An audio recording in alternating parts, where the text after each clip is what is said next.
Hello, happy Tuesday. Welcome back to another episode of The Practice. This show is an unrehearsed look into my workflow. I'm Stuart. I'm a 3D artist, illustrator, designer, and your pal, and I'm excited to have you back for another episode. Big episode 190.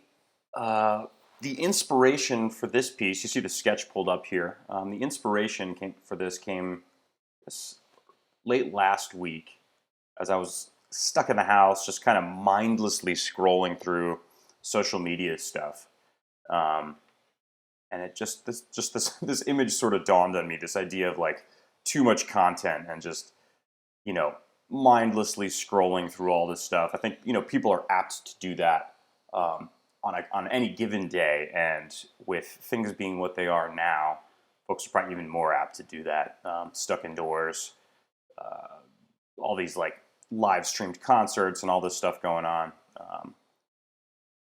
People are still hungry for your attention, even more so now that everyone's stuck in the house. So, got a few ideas on how to execute this. We're going to create this little character design in the middle here with some large eyeballs kind of floating off his head and this sort of startled and shocked expression on his face. And then I think there's a way we can set up these kind of abstracted social media feeds in sort of a non-destructive way, so we can get some nice flexibility there. So let's dive right into it. I'm going to start by modeling this character here.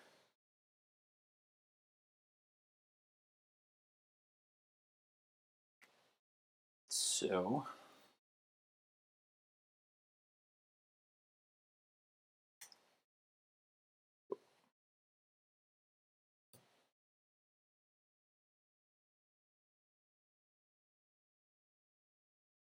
how's everyone doing today?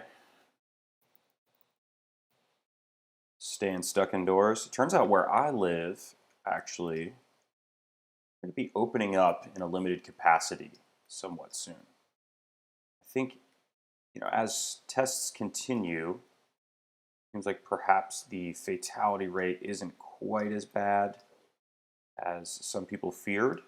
I'm seeing like a 90 some odd percent recovery rate, high 90% recovery rate. Obviously, I'm not a doctor. That's sort of good news. Oh, what am I doing? Let's redo that.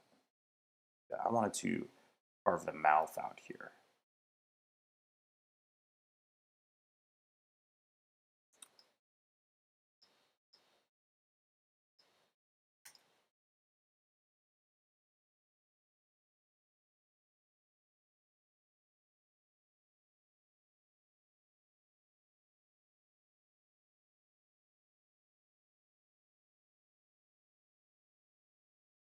Hmm. Well, let's leave that for now. I might have a change of heart how to accomplish this. Okay.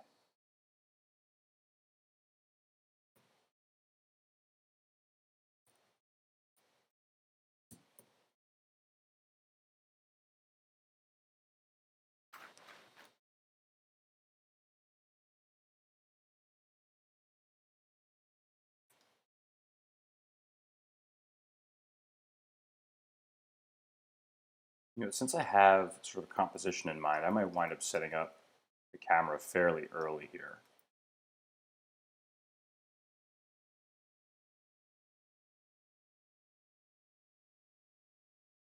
What's up, Utkarsh? Hello. Good day to you. Thanks for tuning in.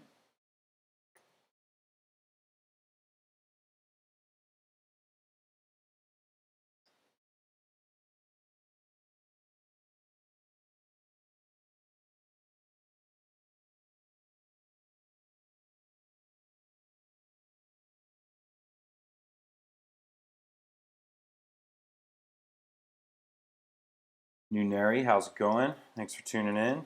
How you guys doing? Staying safe and healthy?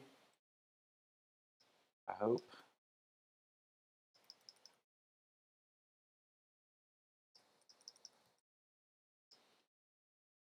As you can see, or maybe not as you can see, but as you'll realize, that I've done away with the question of the week for this week. See how it goes. I might leave it there. I might just let it be. All right, so I'm gonna add a camera. I'm gonna try and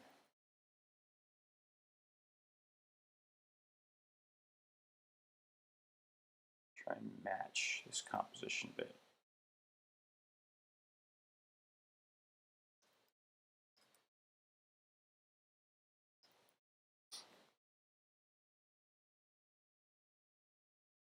Same, yeah. So far, so good. I was just mentioning here in Texas, the governor just announced that starting on Friday, some businesses will be reopening on a limited basis, which is interesting. I think that sort of makes sense. I mean, certainly I don't want to rush. I don't want anyone to get sick, but Texas is a state of nearly 30 million people. Only had 600 fatalities. I say only, of course, each one is a tragedy. It sucks when someone's family member or friend dies, obviously. But it's a very, very low percent. And we're seeing of the people that have gotten sick here, like more than 90% have recovered. So it's a good thing. And in that case, it makes sense to start reopening society a little bit. People get back to work. All right. What's up, Michael? Thanks for tuning in. For sure. I'm glad you learned. This is mutually beneficial, I think. I hear that people learn, which is amazing. That's one of the big reasons I do it, and it's also a good way for me to continue. That's why I call it the practice, right? A lot of people will sporadically put up tutorials. It's like, okay, here's a thing I learned in cinema. Here's how you make the sphere go bounce, or here's a tool tip that I want to share, and that kind of stuff is excellent. For me, it's as much about challenging myself, staying consistent. So, thank you for tuning in.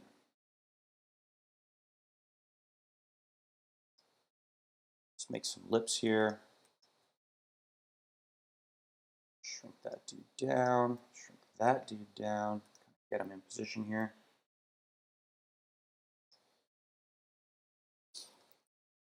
How's everyone doing out there? Where are y'all tuning in from? And what are the orders for the whole COVID thing near you? Folks, are your communities going to be opening up soon? It's going to be stuck indoors for the foreseeable future?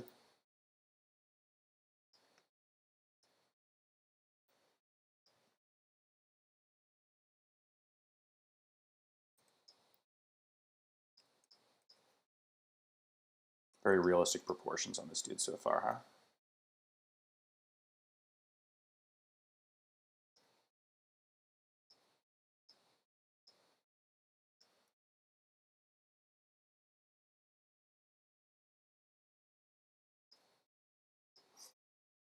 Oh man, so I finally ordered my new computer. Should be coming later this week. I'm so excited. I'm not sure if I'm going to have it set up for next week's stream. Pretty sure the week after that, I'll have to figure it out. The crazy thing is, got a new monitor. Like, I'm not going to be working from a laptop anymore. I got a new monitor, and it doesn't come with a webcam, obviously. So I started looking at what webcams would cost, and man, have they skyrocketed in price. I was reading these review articles. What's a good webcam to buy for live streaming? And yeah, the ones I was looking at went from like $60 or so to like 200 plus, like tripling in price.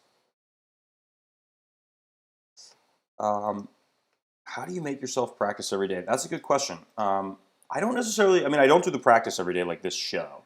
I frequently take off on Sundays.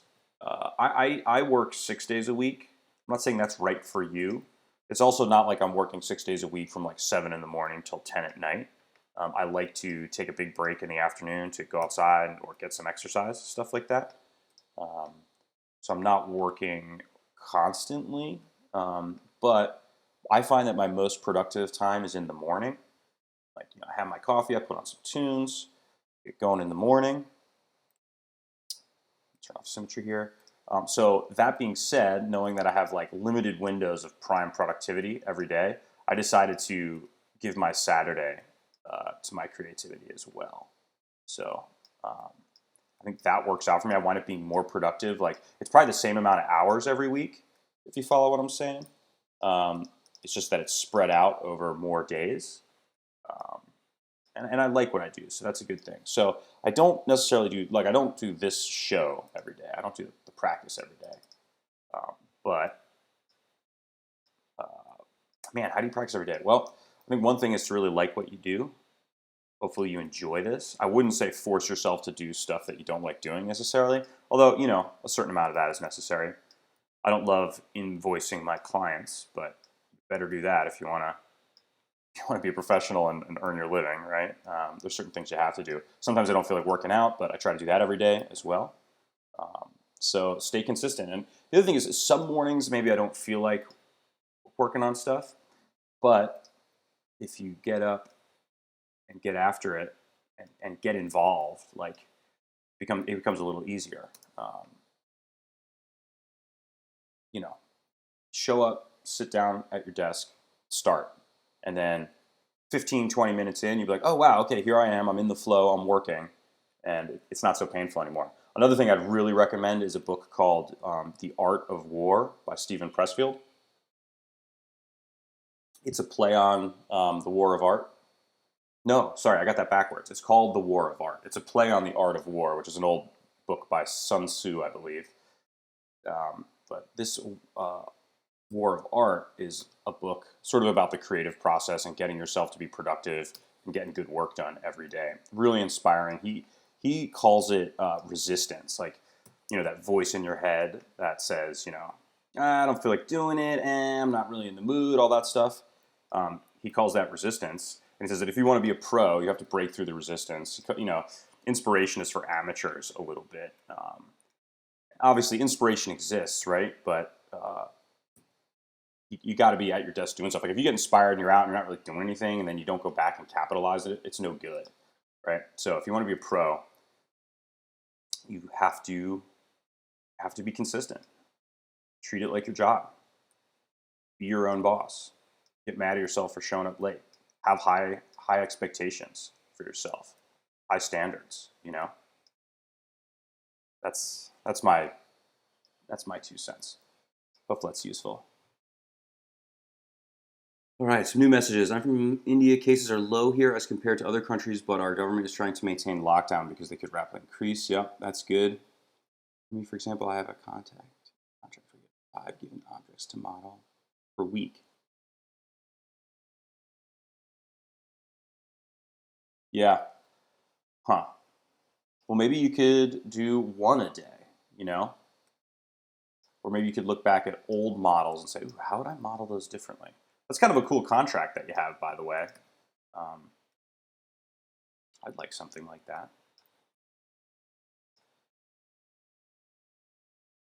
So here you can see I'm obviously not using the symmetry tool. For the sketch that I have, we have some asymmetry, and I really want things to be kind of freeform and loose.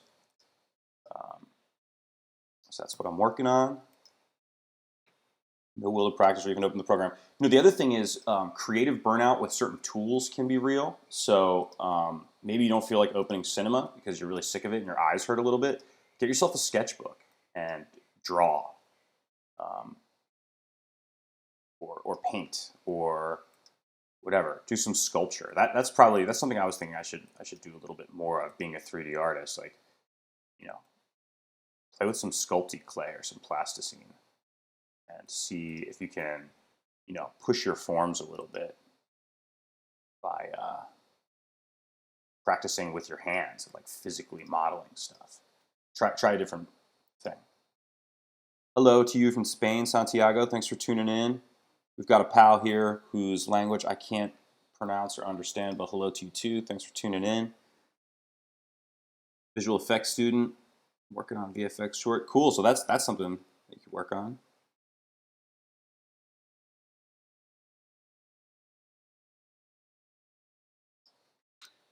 Well, all right. So here's the sketch. We're getting there. Let's give him a little chin. Sphere. Let me scoot this dude over a little.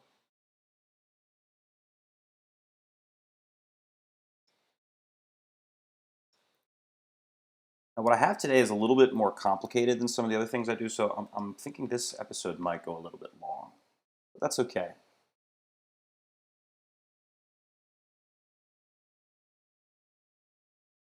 Any tips to be consistent on my work? One thing I've done that I kind of like is I have literally I use Google Calendar. I have it open all the time with my email. And what I do is I've created a separate section for my calendar. You can kind of make little sections if that makes sense, or like you can color code basically different bits of the calendar. And I have like a light gray version that I keep in the background behind all my other, calls coming up or things that I put in the calendar to remind myself. And it's basically like structured, like the hourly structure of what I think like a perfectly productive day is. So for me personally, I have 2 work blocks that I call work block A and B, and they go from like 8:30 in the morning to 12, and then from like 2 to 5. And then I have a block in the middle of like an hour and a half to eat lunch, exercise, and run any errands that I might need to do. I have a block in the morning before I get work, which is like make coffee, listen to music, maybe do some stretching, things like that. I also heard, this is kind of interesting. I've never done this before. This is something I've just heard of. But apparently there was a young comedian who asked Jerry Seinfeld, how can I stay consistent with my joke writing? And what Jerry Seinfeld recommended you do is, hold on a sec. Sometimes it's hard to model and keep my train of thought at the same time. What Jerry recommended is get a big calendar, a big like yearly calendar where you can see all the days of a year in like a big grid. And he said that every day you have to write a joke. And when you write a joke, you make a big red X on that day of the calendar. And then go back and do it the next day. And then after 3 days, if you've done it consistently, you have 3 big red X's on the calendar in a chain. And the idea is don't break the chain. And once you get a week in, a month in, you'll be like really hesitant to break the chain. So that can be maybe a little hack you could use. Try and make a chain of consistent work, and maybe you'll stay inspired and stay motivated. The other thing is, though, there's like, in our society, many societies in the world, there's this, godly emphasis put on always being productive. That's kind of BS. Like, you don't always have to be productive. Sometimes your art will suffer if you don't take a little time. I usually take Sundays off because you need to recharge the batteries a little bit. But then hopefully it's not entirely unproductive. Don't just eat pizza and lay on the couch all day. Go for a walk, read a book, do some things that will influence and inspire you further down the line. How's that sound? All right. Inara, what's up? Thanks for tuning in. Too lazy, file your videos every week, and finish one piece of work is a big progress for me. Well, finish one, keep consistent with that, and then maybe in a month you'll be doing 2 pieces a week. Don't just like. I think it's not very productive to say I'm lazy. Like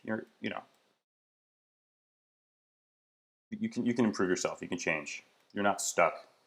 Probably can't make yourself any taller, but there are lots of things about oneself that you could probably change. Here's a fun one. Personally speaking, I used to stink at running.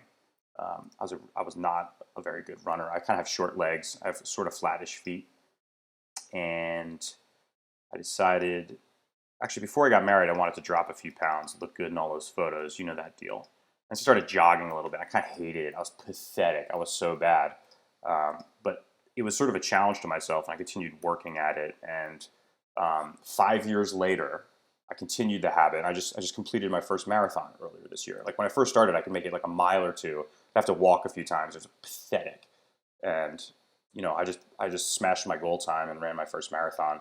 I've run 3 half marathons, and I love running now. So don't box yourself in. You can make a lot of progress.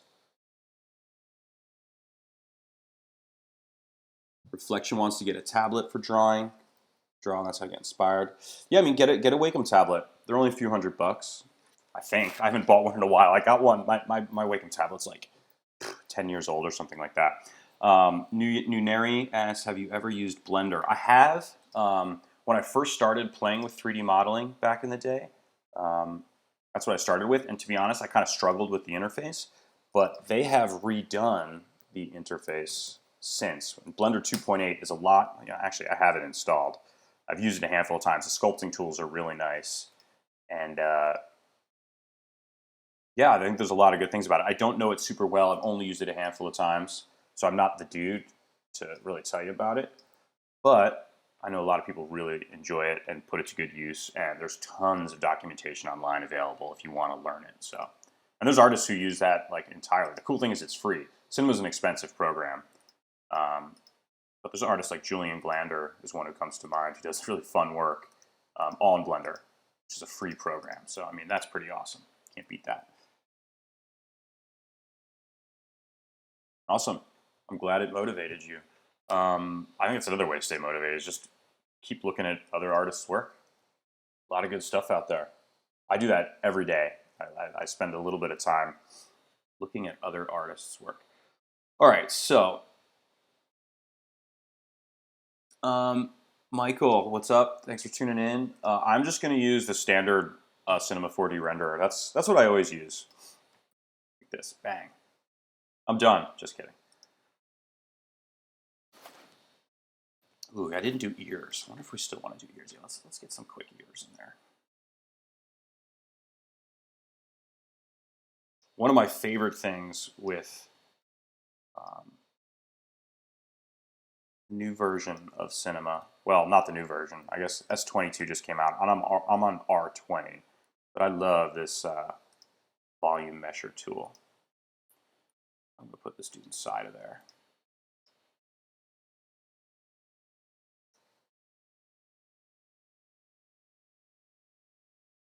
Let's see, caps, fill it.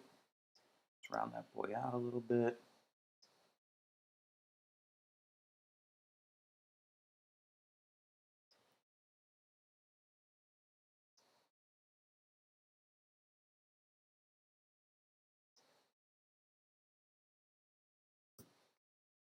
I'm just gonna get right in, sculpt this dude down.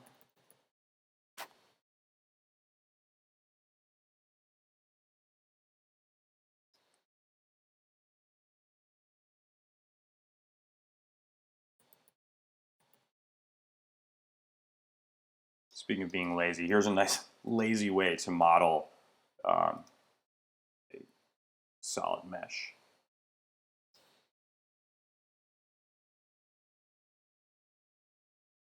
So do this.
All right, I'll be good enough for now.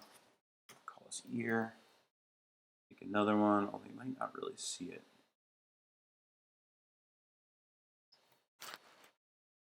Let's hop out and see what we're dealing with. No, he's not a little.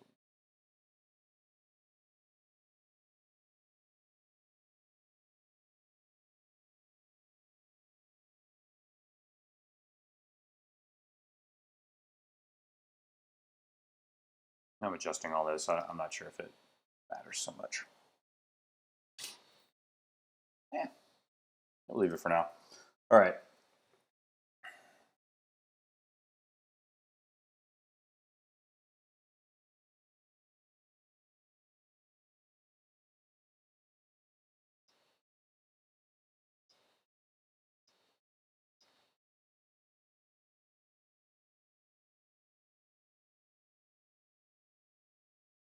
But it's funny, Michael, speaking of Macs versus PCs, I was mentioning earlier in the stream that a new computer is being shipped as we speak, and I am hopping over to a PC for the first time, which is exciting and a little bit nerve-wracking all at once. In fact, while I've got everyone here, does anyone have any good resources just for that conversion process? Like I've already ordered the computer, right? So it's not about the hardware. It's about it's just learning the differences in the UI. I also wonder if there's like good plugins that make that makes the operating systems a bit more similar or anything like that. I know it's kind of a weird request.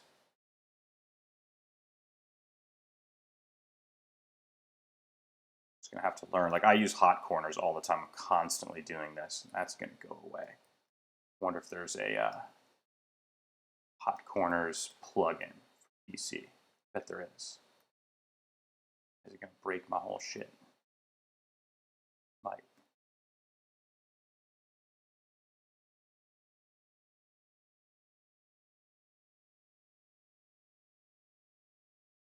All right.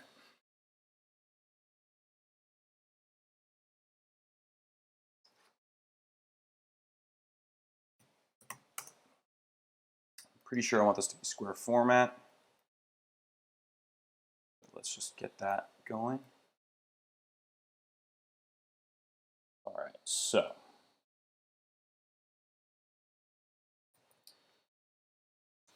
let's get started with these background elements.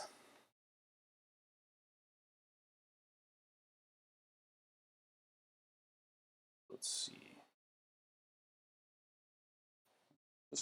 For now, I'm just gonna start a new file. Sometimes it's easier to just jump over to a clean file. Start by making one that kind of looks like an Instagram feed. And normally I wouldn't need to, but because I'm going to be warping these, I'm just going to go ahead and add some subdivisions so these things will bend nicely. Okay, so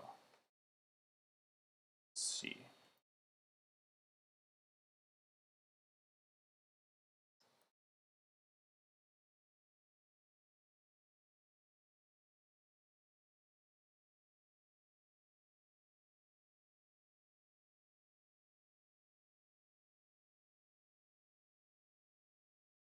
In fact, I don't need to bend it so much in that direction. Mostly bend it in this direction. That's a good point. Because adding subdivisions is good, but you got to make them work for you. And since the deformations are going to be happening along this axis, that's where we want our subdivisions to be. All right.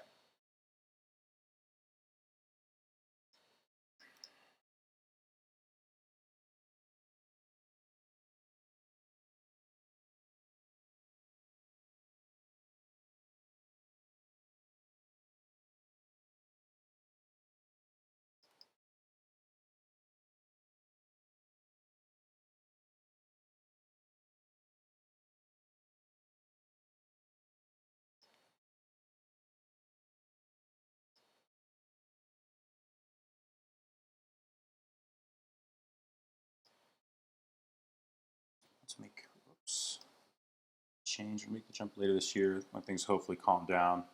Are you going laptop? If so, which one would you recommend? I'm not going laptop. I'm going with a PC, like a desktop. Just get more bang for your buck. And I find that 90% of the work that I do, I'm sitting at my desk anyway, and I really like my working space, and that's where I do most of my work. So I'm like, why pay extra for a laptop? Plus, this laptop that I'm currently using isn't going to go anywhere. I can still use this if I really need to travel a little bit. So that'll still be an opportunity for me. So that's fine. I went with actually a company called Puget Systems out of Washington. They're near Seattle. And they sell a rig that is specifically designed for Cinema 4D. You can sort of get it. Like they make custom computers. You can go through this whole list of parts and pieces that they have and create the computer that's just right for you. I'm not a big computer guy in that I don't know a ton about components. Like when I was thinking about switching from a Mac to a PC, people were like, oh, you got to build your own, you got to build your own. I just didn't have the appetite for that at all. I just wanted to buy one that would have a warranty that I know was put together well, because I didn't want to mess with it. It might have been interesting to learn, and I think it's really cool to build your own PC. It's just, it wasn't right for me at the time. And like I said, I wanted to have a warranty and have something that I know would be a good, consistent workhorse. I didn't want to be stuck holding the bag with like client deadlines piling up. So I did some research and I found this off-the-shelf thing from Puget Systems and went ahead and ordered that. And I was just absolutely blown away with their like customer service and everything. After I ordered it, they contacted me and asked what I'd be using it for. And then went ahead and did like all these Cinebench tests with it and let me know what the Cinebench score would be. They did like extended burn-in tests or whatever they call them, where they ran the program for a long time. Like they ran the computer really hard for a long time to make sure all the components would work when under pressure. And then they actually took like heat-sensitive photos of the computer and sent them to me. Just like the amount of testing and stuff that they did was really incredible. They sent photos of the thing before they shipped it. All these little updates on their website. Huge list of like testing, and it's pretty sweet. And I went ahead and like compared the specs with like the same type, like the same power of computer roundabout with what's on the Apple website. Like if I wanted to get a new Mac Pro, and it's almost half the amount of money. So here we are. It's my little plug for Puget Systems. Go check them out. I'm not affiliated with them in any way, but I would recommend them. Maybe I should wait till I get the computer before I recommend them, because I haven't actually used it yet, but it's been a really positive experience so far. Okay, so what I'm doing here as I'm gabbing away is I'm setting up what's going to be these sort of abstracted social media feeds, and I want them to have a bit of a nice graceful bend to them, as you can see in these sketches. So I've gone ahead and drawn a spline.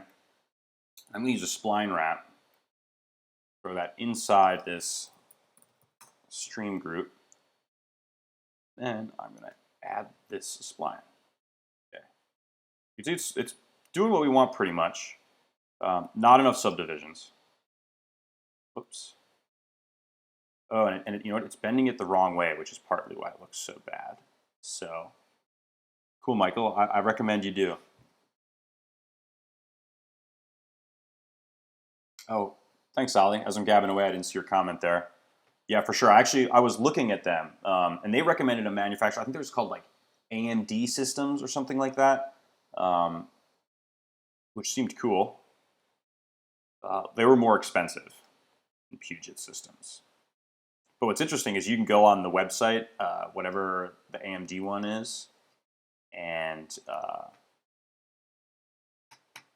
you can just buy exactly the computer that the Grayscale Gorilla team has. And I looked at doing that potentially, but they were out of my price range. They were like $8,000 computers, $9,000 computers, which was just a little bit more than I had the budget for. So.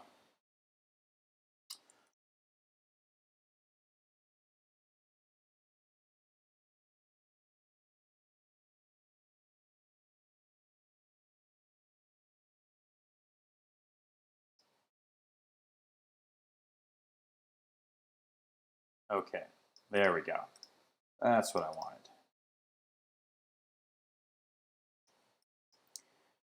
Now, with the spline wrap, you could either fit spline or keep length. And for now, I'm going to keep the length.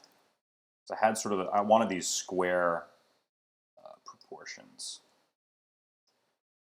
So now what's cool is this is flexible.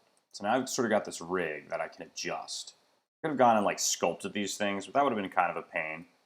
But what I'm going to do is use this as a base and build a lot of these streams, a lot of those like background elements off of this.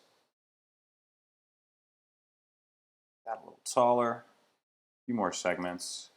And in fact, you can see what I was talking about which direction we're going to add the segments in. Like I'm adding all these segments along the x-axis, and it doesn't matter, we don't need them, because we're not bending in that direction at all.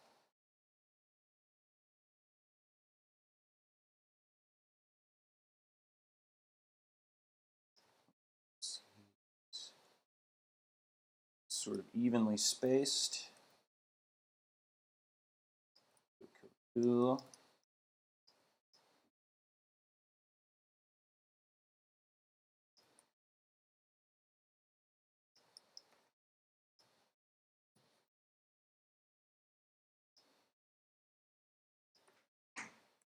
So go ahead and group these. Let's give it our name. Keep it sort of organized. And let's drop it in here. Aha! Now we're getting sort of what we want.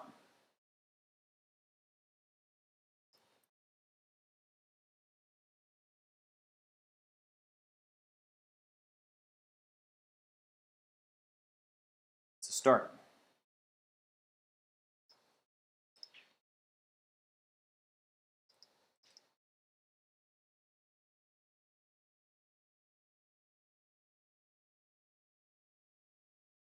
Sometimes it's helpful in the early going just to keep things a consistent color. I would have kept them all gray, but for whatever reason, cloners are white by default. Also going to just turn on ambient occlusion real quick. Now we're just going to have sort of a clay render look. And this is how I'll be testing as I'm building the composition. All right.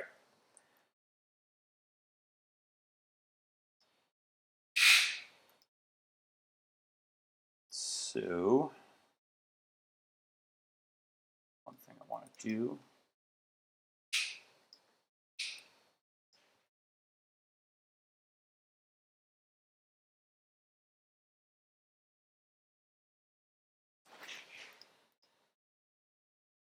it's a little too thick.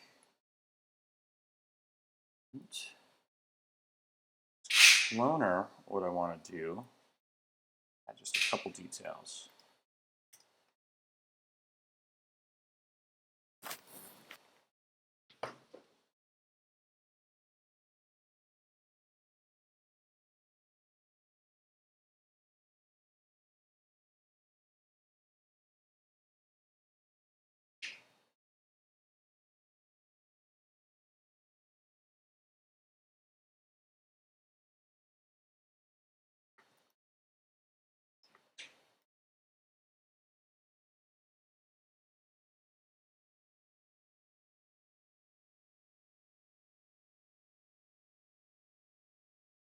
Kind of like your little like buttons and little kind of things like that.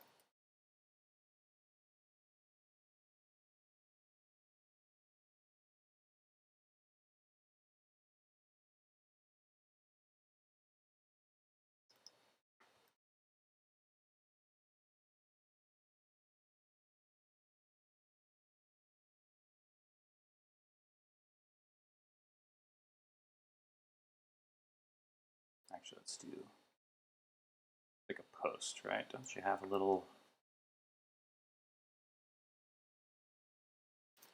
avatar maybe up here? Let's try something else.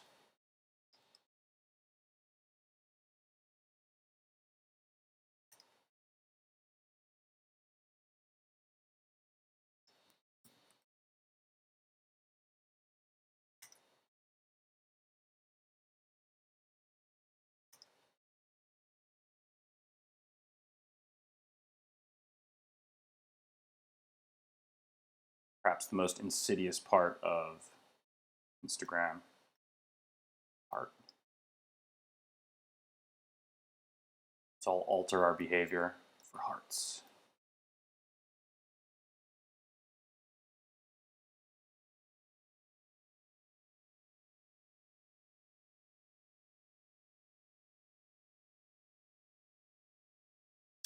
What's up, Ramel? Good to see you again, hear from you again. Thank you for tuning in. Oops.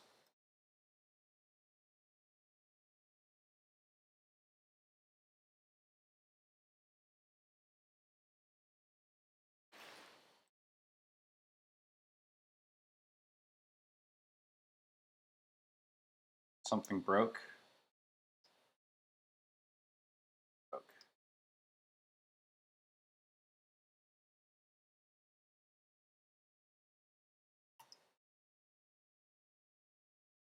Gads, man. All right, let's turn the spline wrap off, see what we're dealing with here. Oh, we've got things in different orientations. That's what's going on, I believe. Shit. Darn it.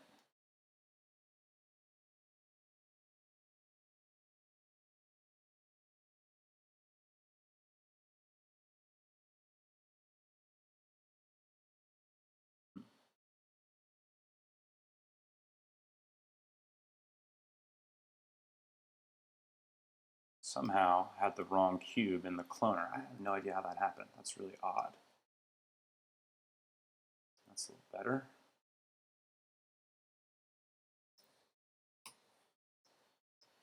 Just this guy. Where's our cylinder? It's just this. That's where I think we need him.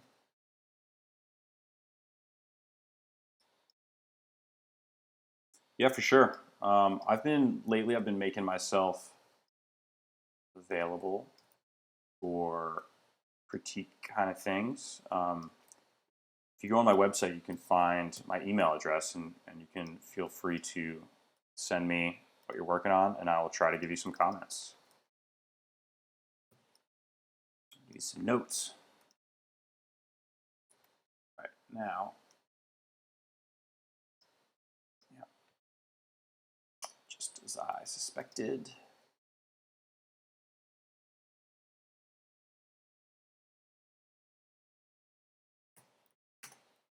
Turn that bad boy around.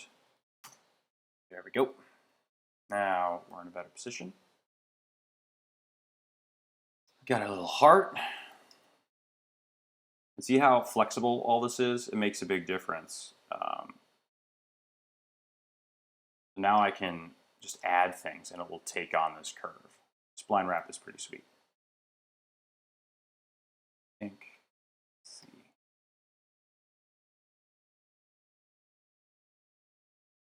I'm gonna add, add some subdivisions so these hearts can smooth out a little bit better. Thank you, sir. I believe, sir. I don't mean to assume.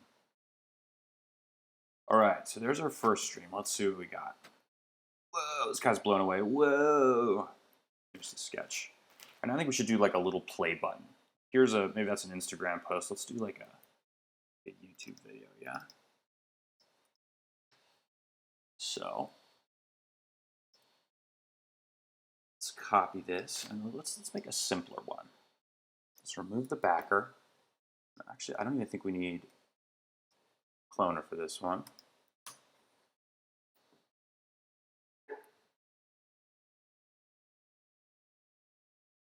Also think we can remove some of this spline.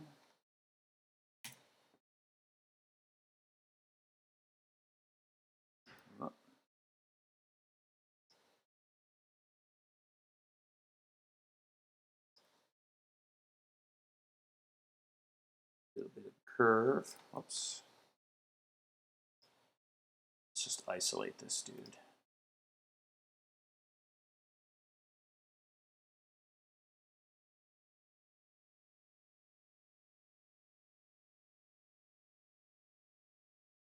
Just pointing the right way. I'm going to get rid of this and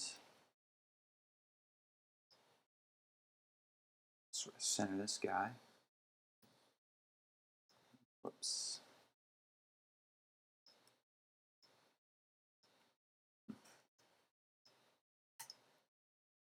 We've almost got a play button here. Come to think of it. So, watch this.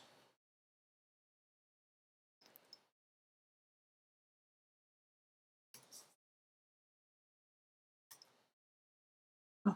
How quick and easy that was.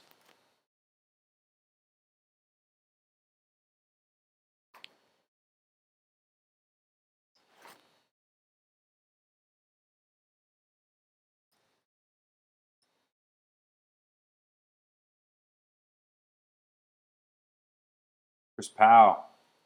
Hello. Good to see you. Thanks for coming by. Whoa, wrong direction. I don't think we need quite that many subdivisions. That's like a video, right? Yes, it is, definitely. Good job.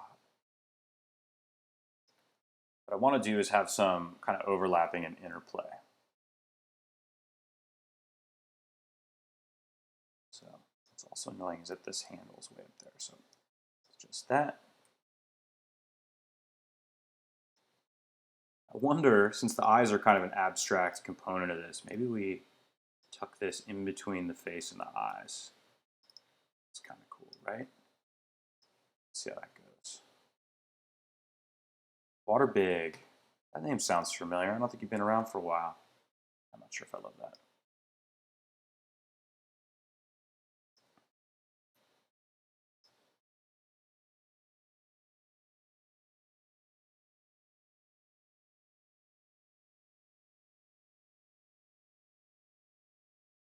Now you can see why I tried to make this as flexible as possible. Now we've used the same basic rig, let's call it, and we've created two sort of feeds, two of these curving things. And I can just adjust the spline, and it'll bring all that geometry with it, which makes it a lot easier to deal with. Let's see what we got. We've got too much content. I recognize the irony in talking about the fact that there's too much content as I'm live streaming a 2-hour video. So forgive me there. Thank you for the comment. I think you're awesome. Noticing something weird's happening here, so I'm just going to smooth that out.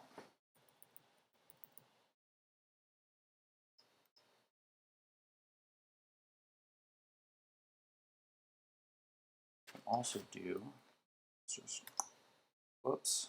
Ugh, I don't know why that tool always wants to move the geometry. It's really frustrating.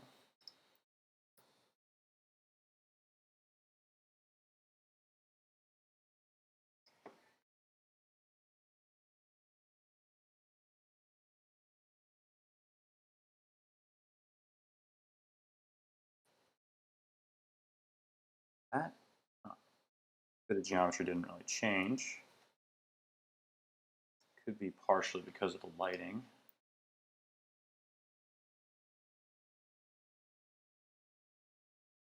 Let's play with that.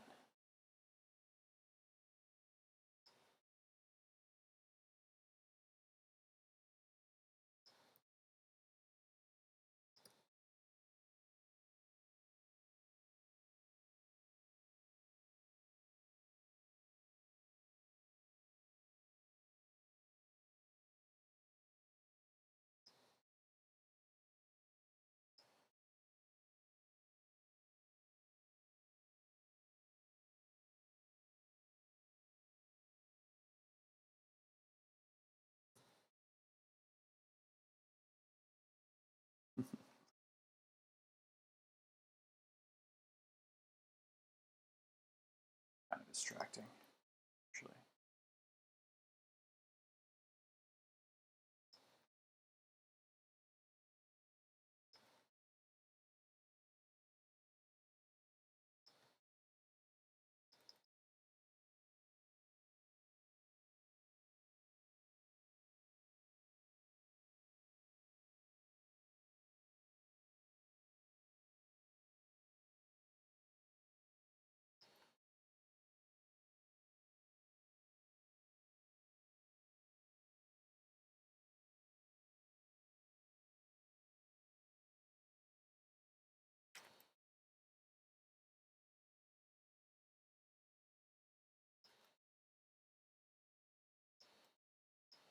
In terms of like the geometry, the actual model, this kind of doesn't make sense. You see the way the eyes are oriented against the head mesh.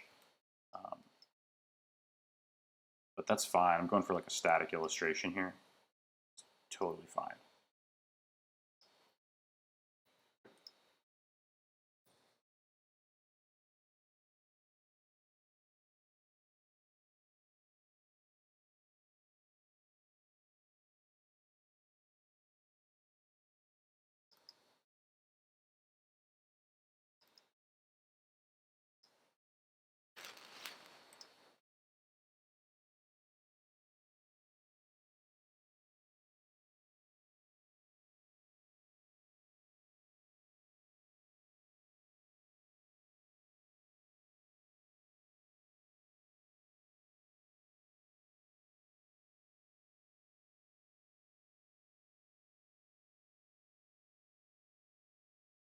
Added a little bit of rounding to these extrusions, which is working a little better.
Now it's easy to modify the curve of that piece just by messing with the spine.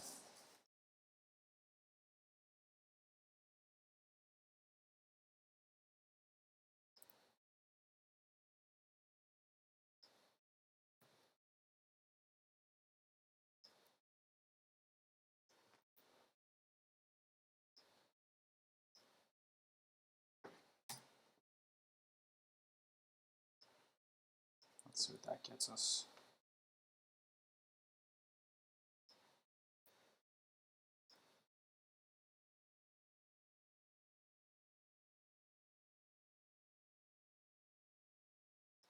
It's going to take plenty of tweaking, I suspect.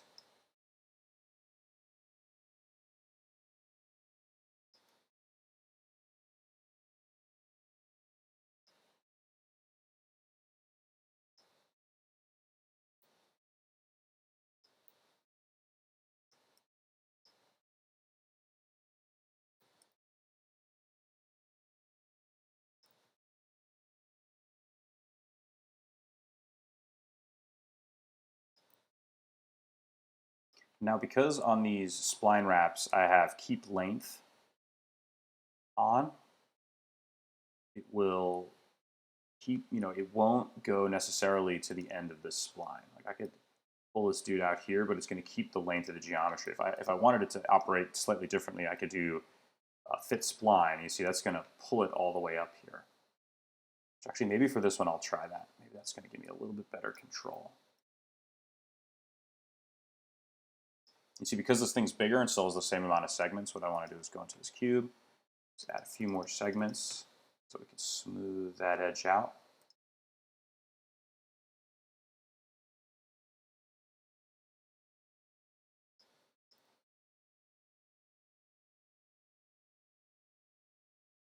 All right, cool.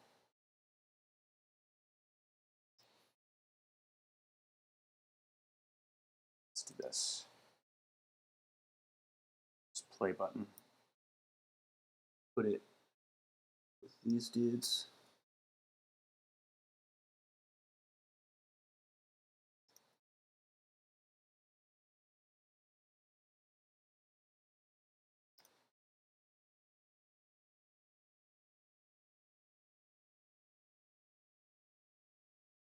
Let's get it oriented right, or else it's going to break.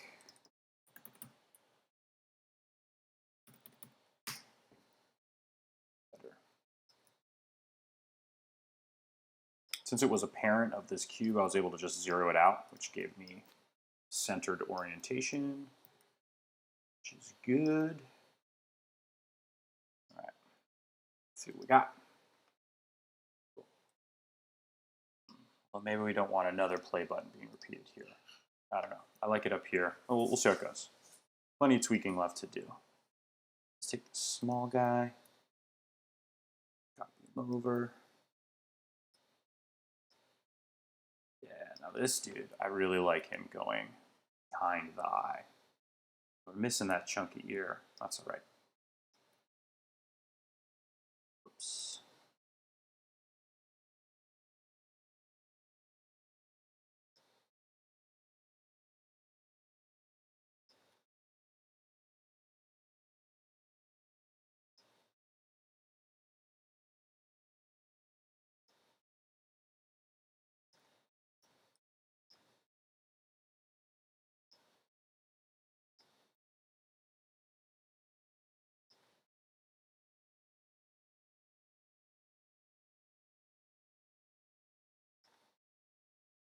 Don't want the play button here, but what I do want is kind of some lines just to sort of hint at it at a post.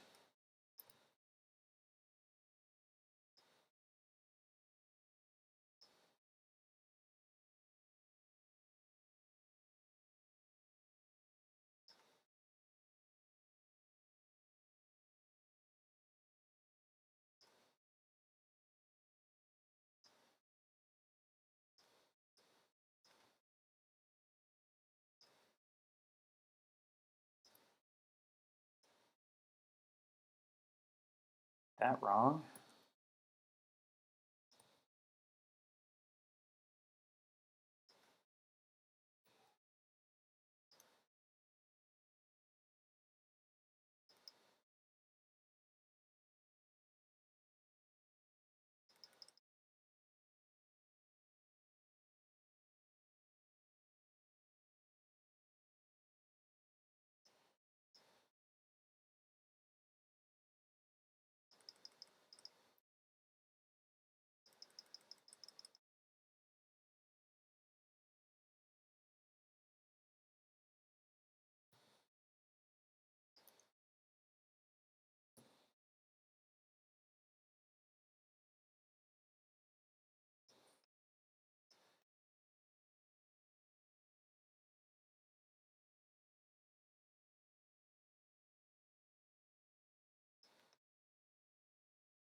Or could you imagine trying to sculpt each of these things individually without doing this spline wrap technique?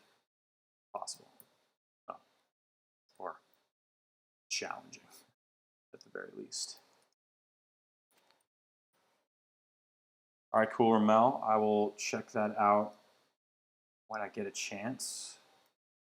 Maybe later today or tomorrow, depending on how the day goes. Looking forward to seeing what you made.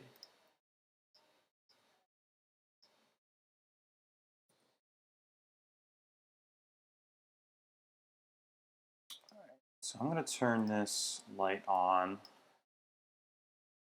to get some more shadowing going, because I think the shadow is definitely going to influence the way we organize the composition.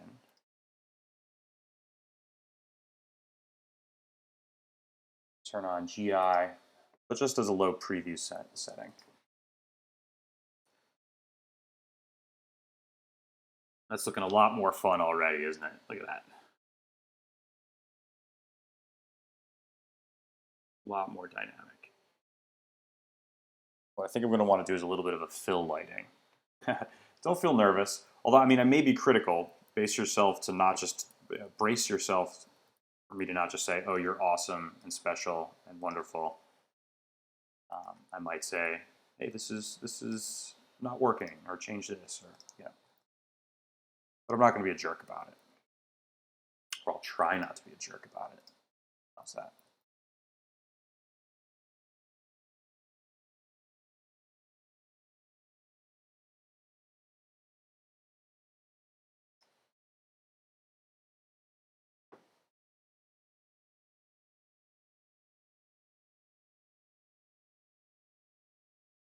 I mean, for part of my career, I was an associate creative director at a fairly large agency, and I had a few designers working under me. So, um, a little bit of experience giving critiques.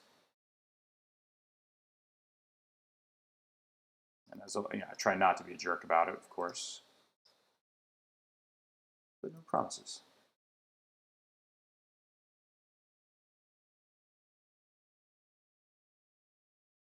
That's another thing I think that's important, especially for designers getting their start. Should seek out criticism and not take it personally. You are not your work. Um, Even if you don't agree with the opinions that you're getting, it's good to listen to them. Try not to. You got to have a little bit of emotional distance between the work you create and your own emotional well-being. Um, Now, I guess it's different if you're a fine artist and you're just making stuff for yourself. Feel free to ignore it. Feel free to do whatever the heck it is you want, and no one can judge you or change your art. If you're a commercial artist, you're going to have to brace yourself for people telling you they don't love your work, or clients asking for changes, or any number of things. So,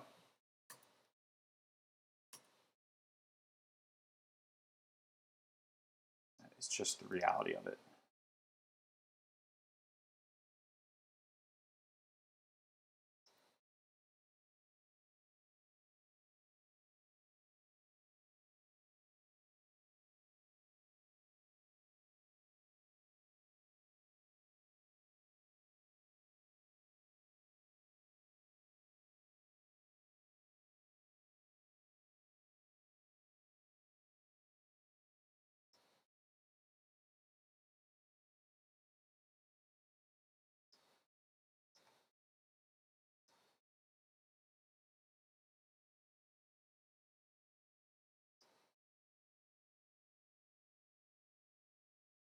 Yeah, I mean, it can hurt. It can stink. It can sting. All the above. I didn't take critiques well as a younger designer either. Yeah, it's nothing personal usually.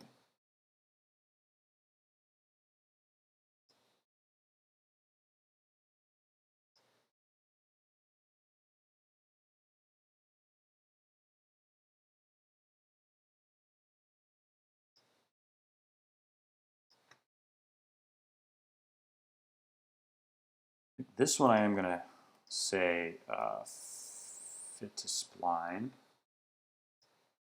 to add a few more sub Ds for whatever reason. Just like to flip over, rotate that 180 degrees.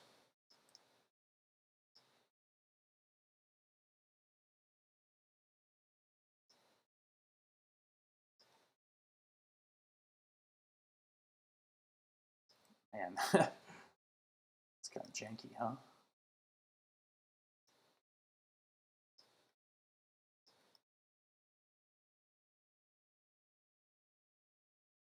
One too many points in that spline. That's much better. See, it also doesn't necessarily matter how things look from this angle, right? Because that's not what we're doing. Different angle.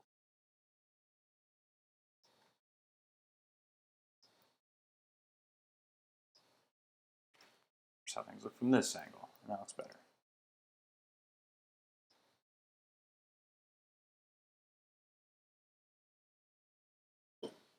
And while that's going, I think one of the things I'm going to need is a fill light. Let's do that. Add sky object material. That is luminant. Gradient. Here's a fun little trick for everyone. Under this gradient menu, if you click this arrow, you go load preset. There's all these built-in presets that you can pull from. Let's see. I'm going to try this Sky 3. Sky 3.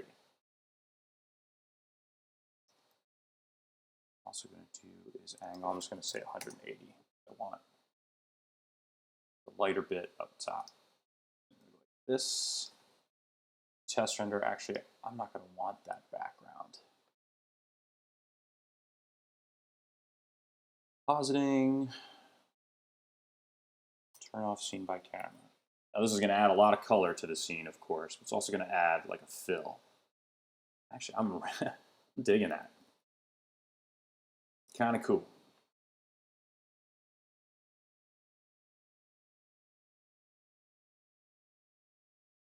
Thanks, Ramel. I really appreciate the kind comments. Very nice of you to say that. Thanks for checking the workout. It's interesting how those are fairly old, those Egyptian gods. You can see my modeling skills weren't what they are now. It's just like tons of primitives like piled on top of one another. But it kind of works. It's an interesting style.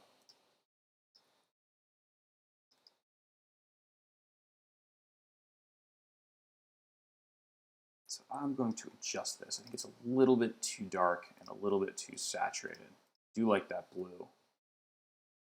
Blow it out a little bit. And I can also just kind of turn it down a bit as well. I want the main light source to obviously be this spotlight that we're dealing with.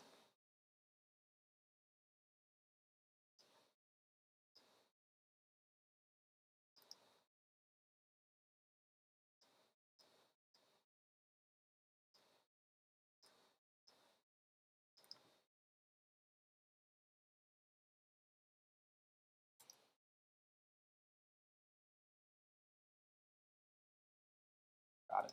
Yeah, that makes sense. So now, okay.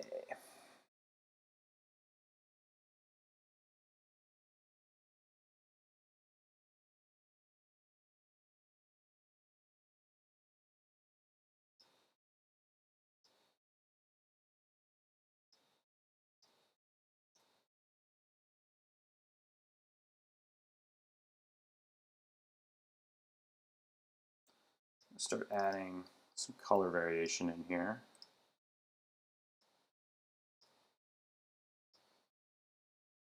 See what we're dealing with. I'm not sure if that red's going to work.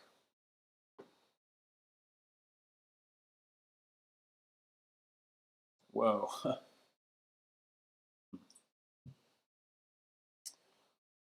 Not liking that red at all, actually.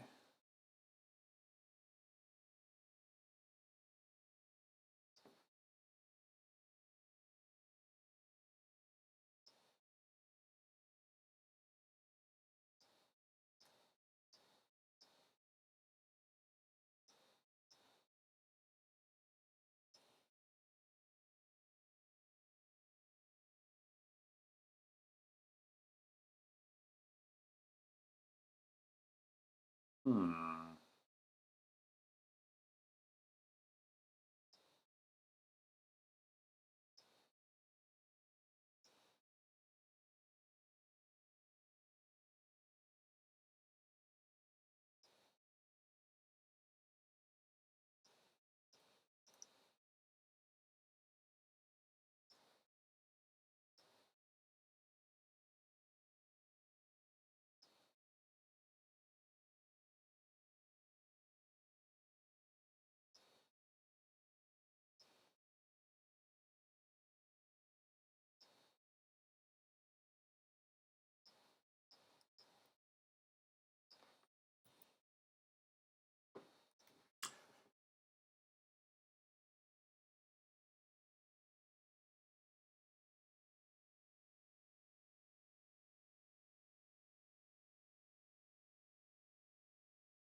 Yeah, for sure. It definitely makes a difference.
I want to pull this heart out. That sounds wrong, doesn't it? Some copies of that. We need some smaller elements kind of floating around. I think these hearts are very emblematic of like social media feeds. Let's get a couple of those hanging out.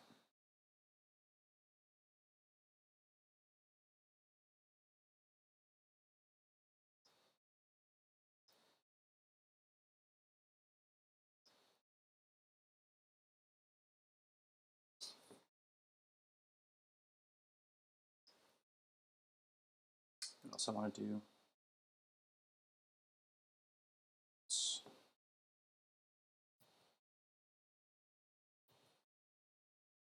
Again, I'm going to make a fresh, clean file and just kind of zero everything out. I think it's going to make it slightly easier to deal with this. Make this extrude deeper version of the play button, so to speak. Let's grab all of these. Chamfer. Basically means to just round the edges. Love that feature. Cylinder. C's.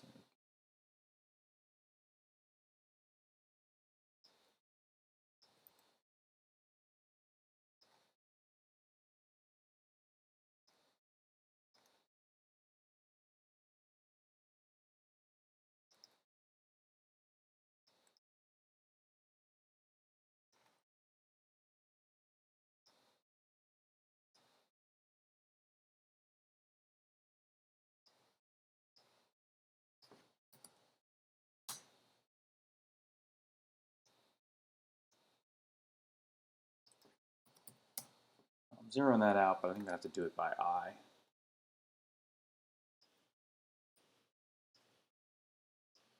Cool.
I want to incorporate some thinner elements.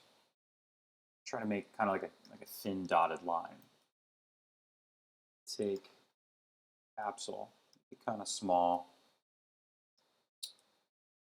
and I'm going to clone it along an object, mainly this spline. That's not quite what we want yet.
see what that does for us.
I love the formula effector.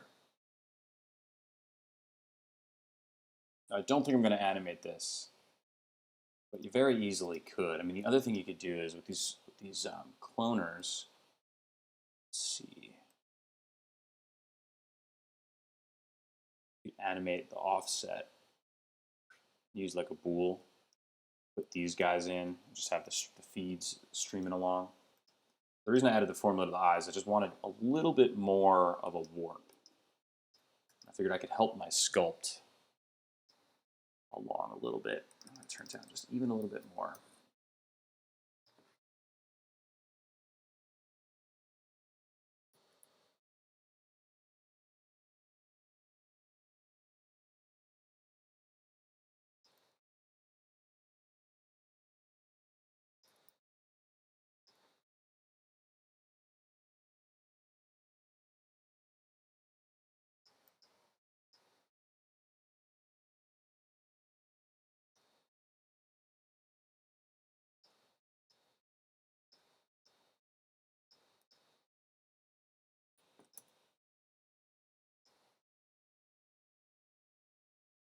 What's up, Santiago? Thank you.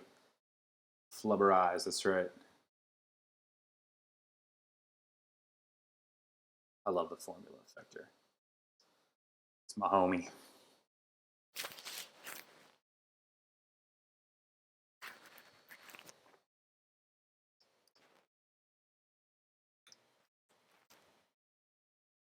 So yeah, this is coming together actually. Quicker than I thought it might. I thought these streams were going to be a little bit more intense to build. I think we have a lot of work to do with color still, obviously. And we could tweak this composition all day, but I think we're on to something. Let's put it that way.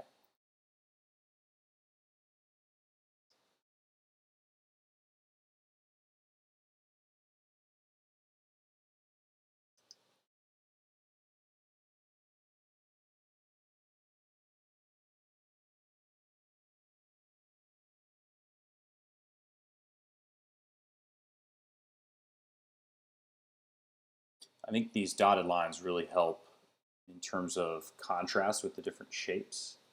You've got all these like big square kind of things, and it helps to have something that's thinner and just contrasts with what else is going on. All right, let's see what we can do. Color.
Yeah, that would be cool.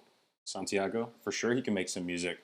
The story for this character is way too much content. I was, yeah, this thought dawned on me late last week as I was just kind of stuck in the house, mindlessly scrolling through YouTube and social media, like back and forth. I don't know if this ever happens to any of you guys, but you're like, you look at YouTube and you're like, you're just mindlessly scrolling through. You pop over to Instagram and you scroll through, blah, blah, blah, like a few things. And then all of a sudden you're back on YouTube, just mindlessly doing that. You're back and forth. You're not even thinking about what you're doing. There's just all this content, especially nowadays when everyone's stuck indoors and you're like, what is going on? What am I doing with my life?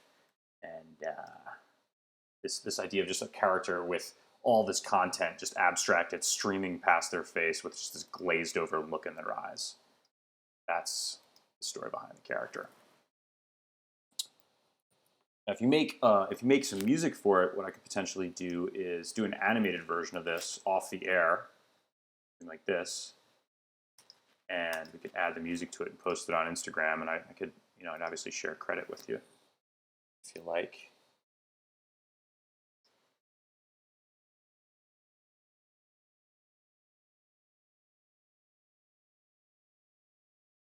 And Vazik11, thanks for the comment. Appreciate that. Appreciate you.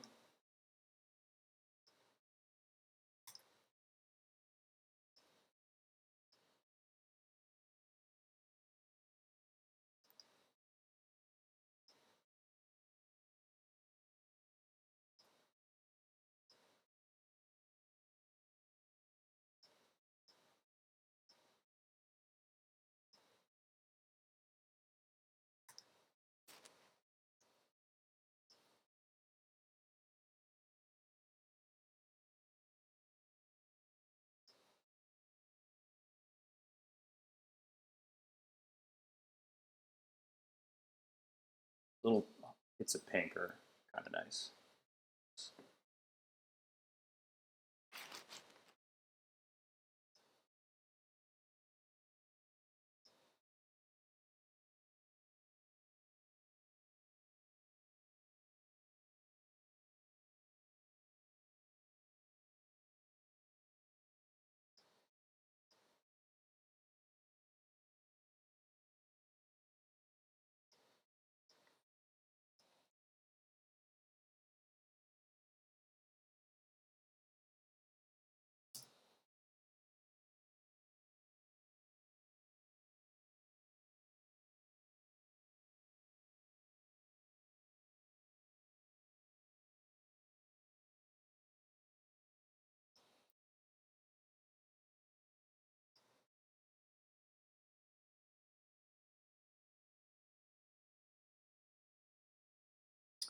Stop time. Yeah, I mean, any of that sounds good. Yeah, a loop would be good. Because when I do animations for Instagram and social, it's fun to do looping ones.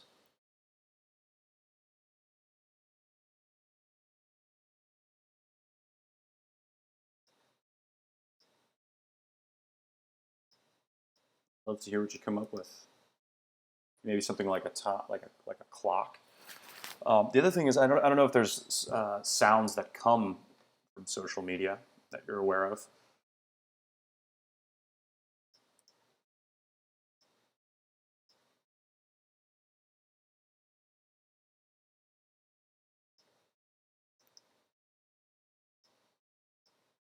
That might be cool.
I think the character's head is getting lost a little bit. I think the eyes are sort of the focal point here.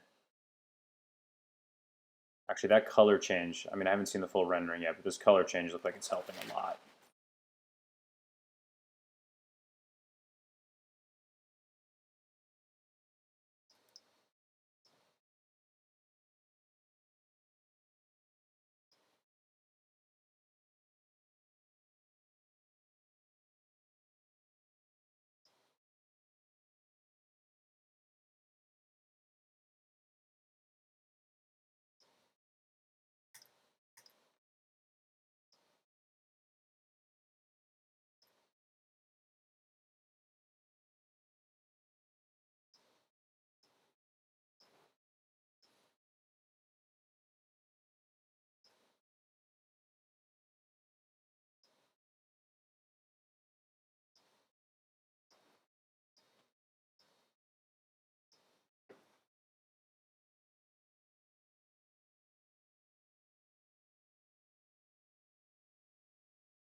Cool, man.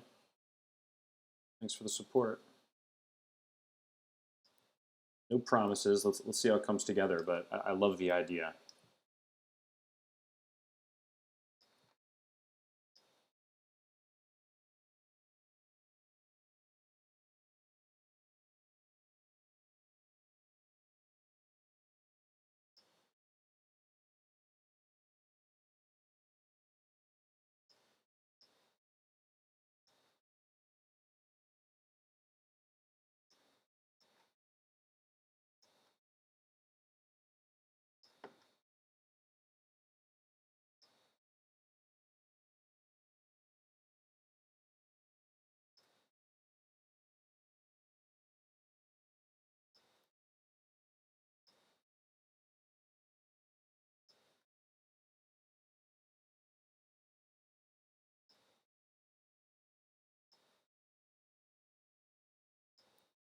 So a lot of the main work has been done here, and I think we're going to be tweaking a lot from here on out. Just little things here and there, and get stuff closer to where we want it to be.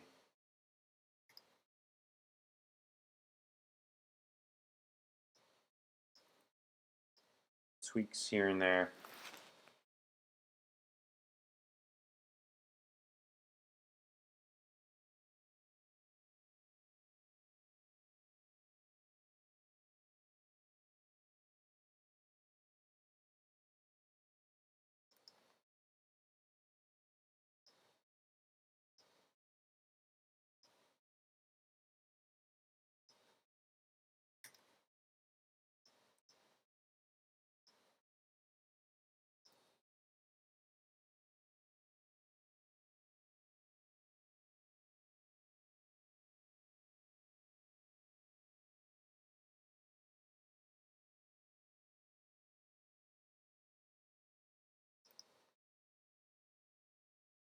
Went overboard with the reflectance here, for sure.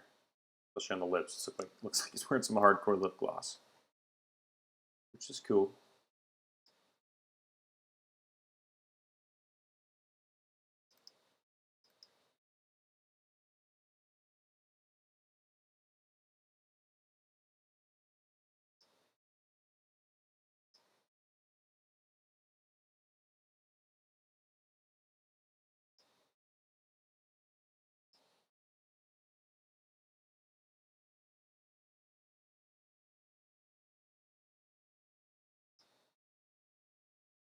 Something we could try is focusing that light in on our main character a little bit more directly.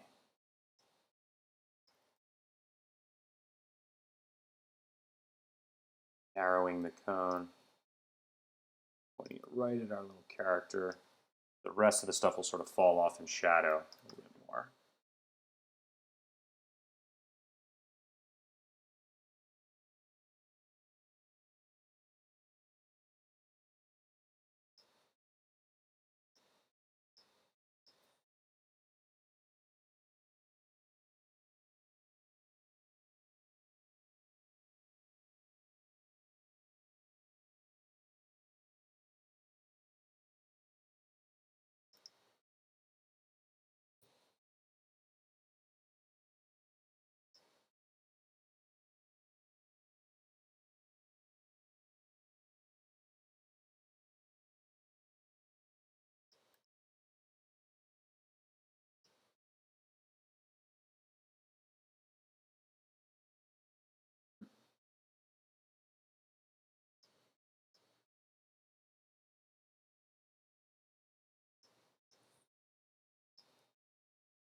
What I'm doing here is subdividing the spline that makes this extrude. We were getting some sort of weirdness along this bent edge, and I think that's because there wasn't enough geometry to create a nice smooth curve.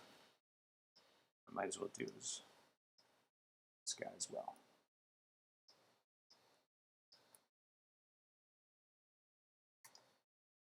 That's better. You see how we automatically get that little bit of a curve there, which is what we wanted.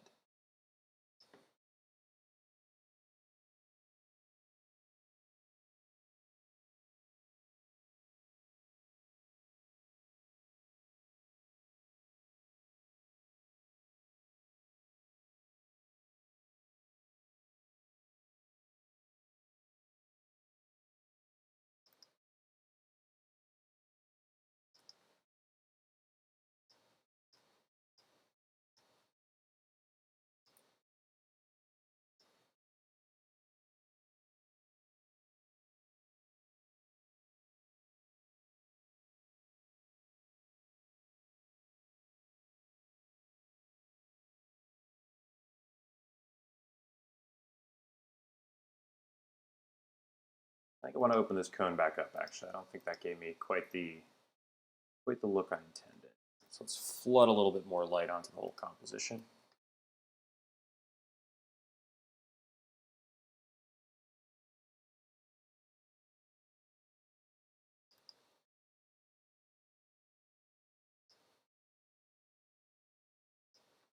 What's up, Haywires? What's up, Attila, I should say. Thank you.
Oh, I'm adding blur to reflections.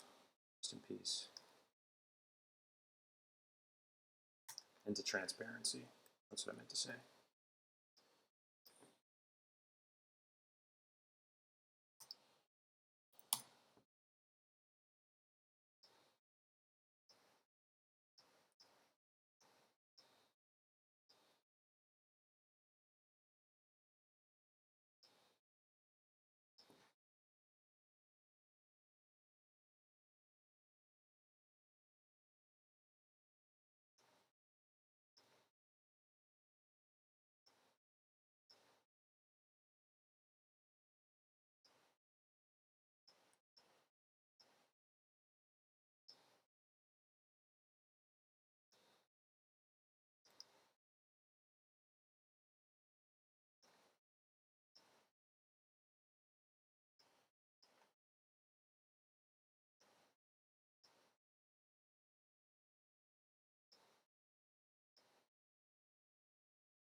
Like one of the things I really need to do, which is why I went darker on this color, is to make the head stand out. Like so far, kind of squint your eyes and lean back. It kind of looks like you just got some eyes floating in a bunch of crap. So I want to make the character stand out a little bit more, even though I do want it to be kind of overlapped and incorporated.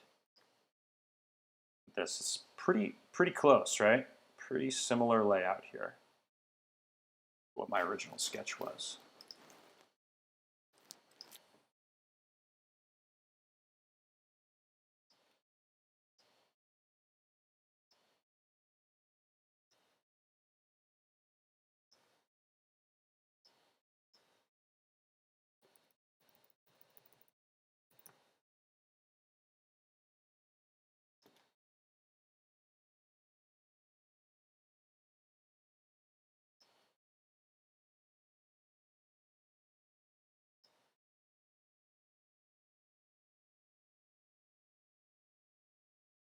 A little better.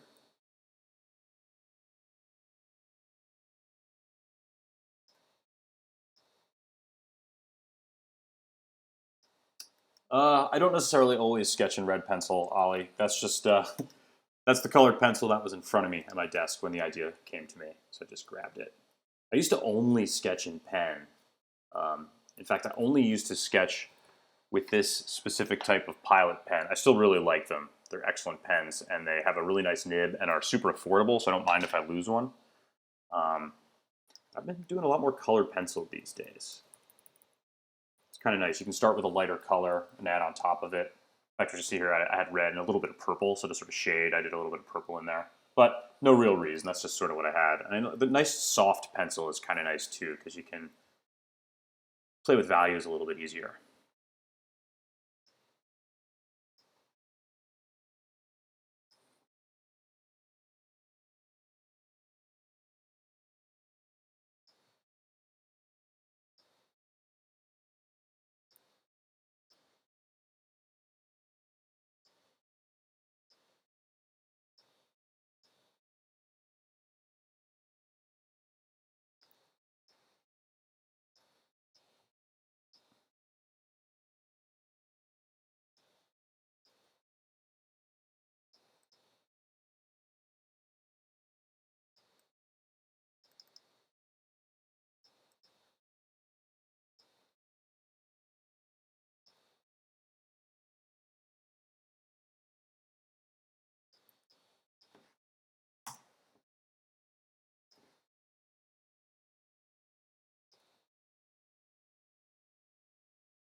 You know, I think part of the reason my transparency isn't looking that good, I always forget to do this, and I wish it was on by default. You got to do evaluate transparency in your ambient occlusion.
Getting there, getting there. Went ahead and made the character's head a little bit larger. I think bringing down the blue on these secondary sort of buttons here that were this teal color helps a lot, because now you're not comparing that with the blue of the character's head, which makes him a little bit more prominent.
Let's try this with a slightly bigger head and a slightly different arrangement.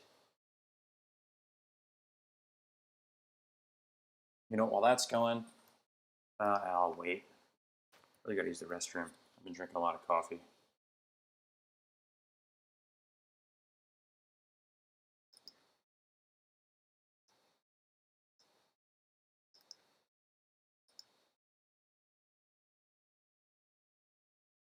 Yeah, and that longer, thinner nose overlapping the eyes actually really kind of helps make this character's head feel like a consistent whole. It sort of unifies them, so to speak. Overlapping is one of the best way to unify items in a composition, elements in a composition. We're really getting there.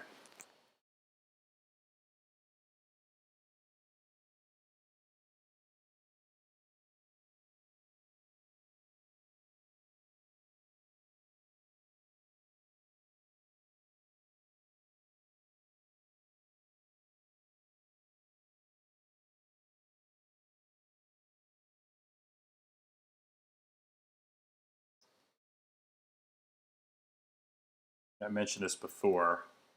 Not sure if everyone heard it or if folks maybe weren't tuning into the stream at that point, but I definitely recognize the irony in making an image about too much content as I'm live streaming a long 2-hour piece of content. So that is not lost on me.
going to try it at a slightly larger size now too. Let's try 1080.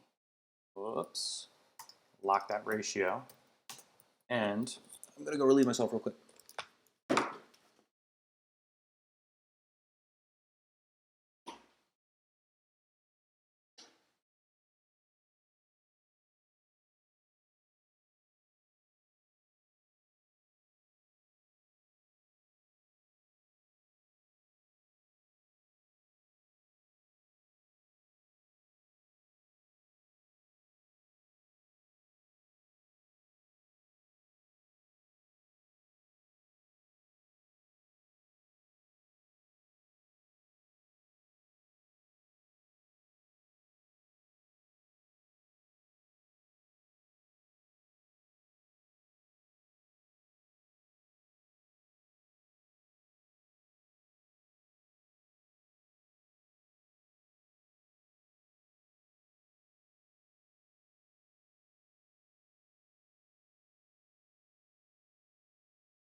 Right, good timing. Thanks for bearing with me on that. Too much coffee.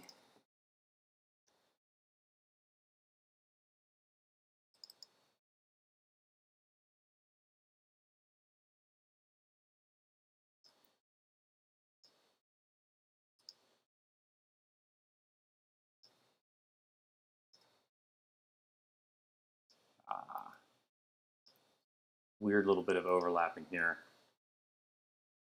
Just barely visible. Slide this guy forward just a touch.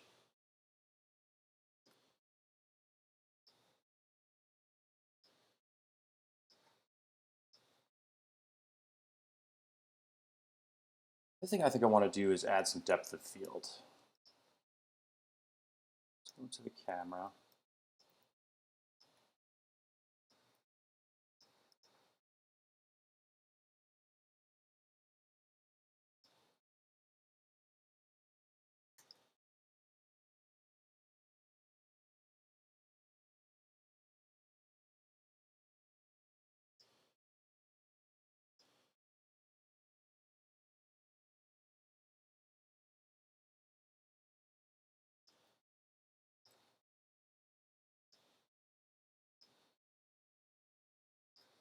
Don't forget to turn on depth of field.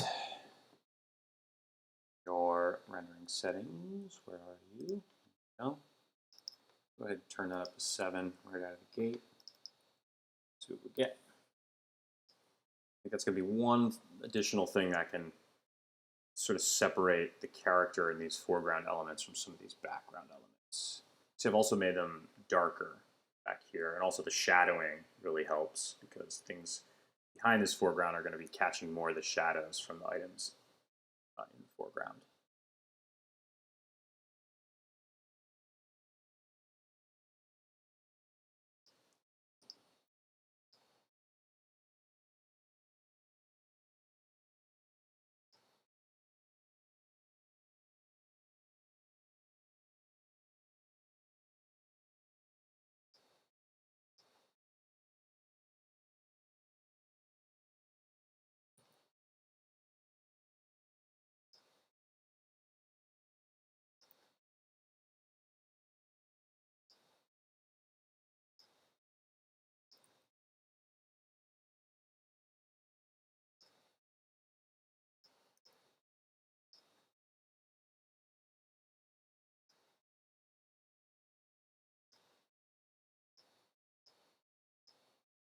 Whoops.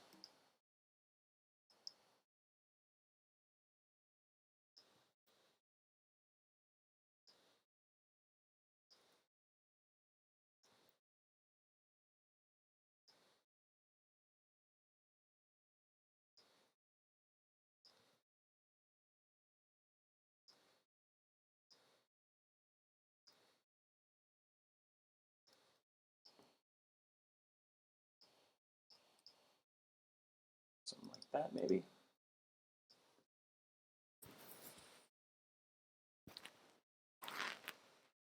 Now depth of field is a post effect, obviously, so we're not going to get that. Rendering is done. Yeah, and actually that little bit of softness really kind of helps.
Make that flare just a touch stronger.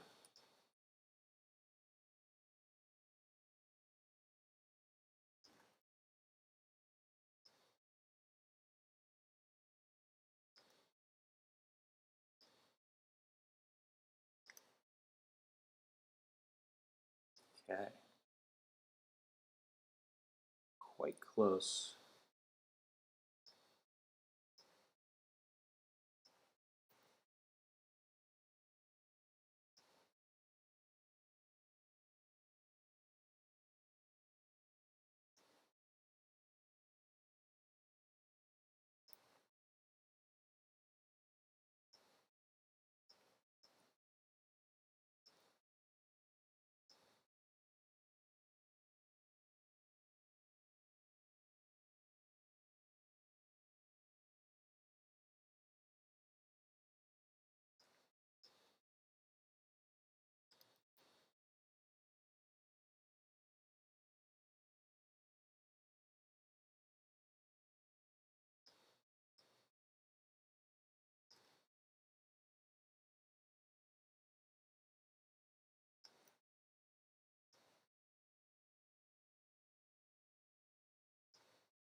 Now with these little tweaks I'm making to this dotted line, I'm actually paying close attention to where things overlap. I'm trying to avoid what they call tangents, or when things like just barely overlap, like when they just kiss. So this is nice because you see this intersects sort of right in the middle. So does this. So does this. So does this. This one is close. What I don't want is like the tip of that to be perfectly aligned with the tip of this. This doesn't look so good.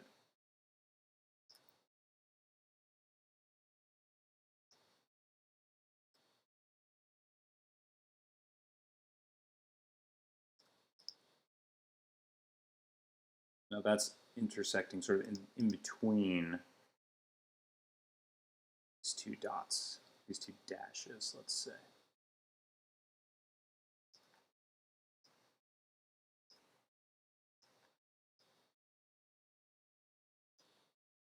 Now see I'm getting a tangent there.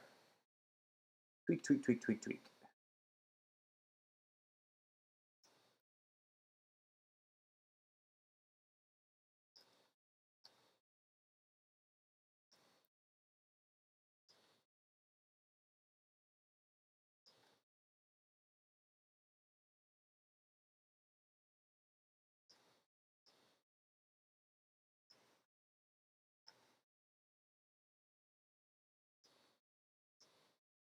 Right.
All right. The last thing I want to do, maybe the last thing I'll do, one of the last things I'll do is make sure I have my alpha channel turned on for this.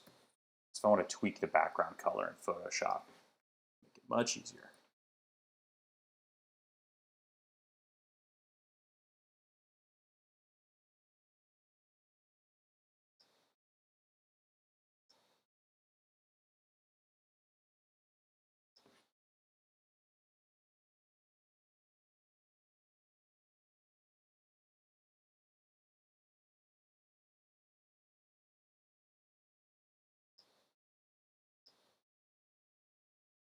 And you can see it's kind of subtle, but you can see that just a little bit of blur back here really does help focus your attention on the character.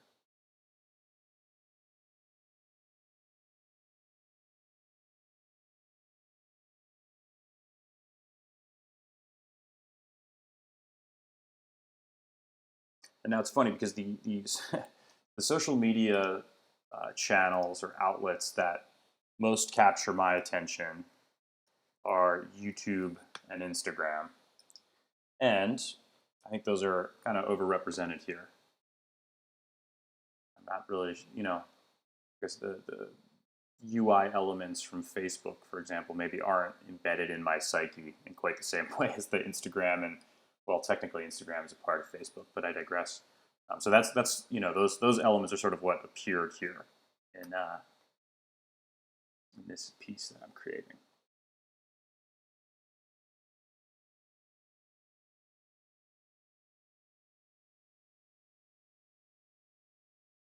And you see, if you take a look at what we're dealing with now, and then as this post effect comes in, the blur really does push background to the back a little bit.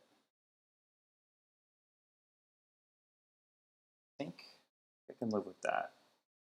A couple tiny little tweaks, and then I'm going to push out the final.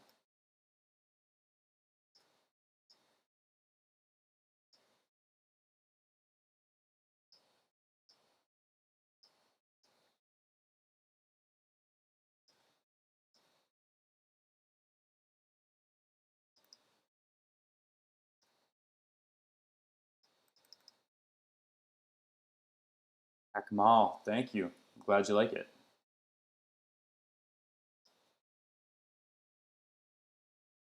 I really like, as a side note, what I really like to do sometimes is you see, get a decent view of put the shadows on too. Now we can sort of see what the rendering will look like. We get a very 3D looking thing with our reflections when we're in our garage shading. But sometimes it's nice to just go over to constant shading, just get totally flat colors and see kind of what you're dealing with. It changes sort of how you're previewing the composition, which can be really useful. A couple little tweaks.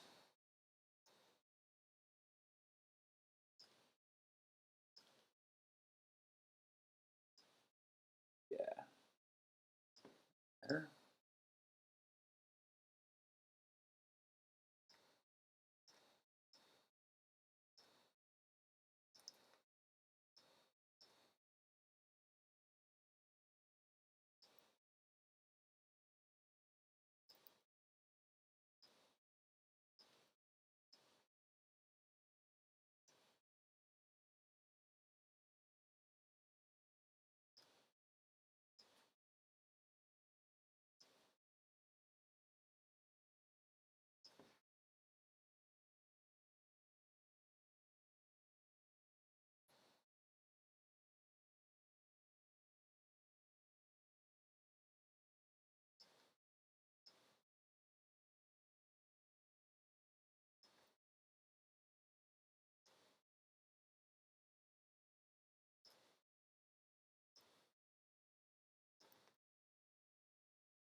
Right. Make it just a little bit larger too. 1260. What else? And I'm also going to do is I'm going to bump up the quality of the GI. It's just going to take a little bit longer. That's all right. Cool, final rendering. Hopefully there aren't any huge errors that I just created between these last two drafts. I don't think there will be. You know what's fun to do often is to start at the beginning and see sort of the progress of what we've created. That's what I love about the fact that Cinema stores all your renderings here. So this was sort of the germ of the idea. This was the sketch. And we actually wound up staying pretty true to this sketch as we worked through. So there's our character with a little bit of stuff behind him. Adding details, setting up that sort of rig, that spline wrap setup, a little bit of lighting, a bit more detail. Now we're starting to copy and paste and duplicate elements. Starting to play with that shadowing. Even that's pretty nice right there. This grayscale, we could have gotten away with it. And then we added our skylight, incorporated a lot of color just in the GI. Decided I didn't like that red at all. Moved away from that. And then I started incorporating just grays. So now we're starting to deal with values a little bit.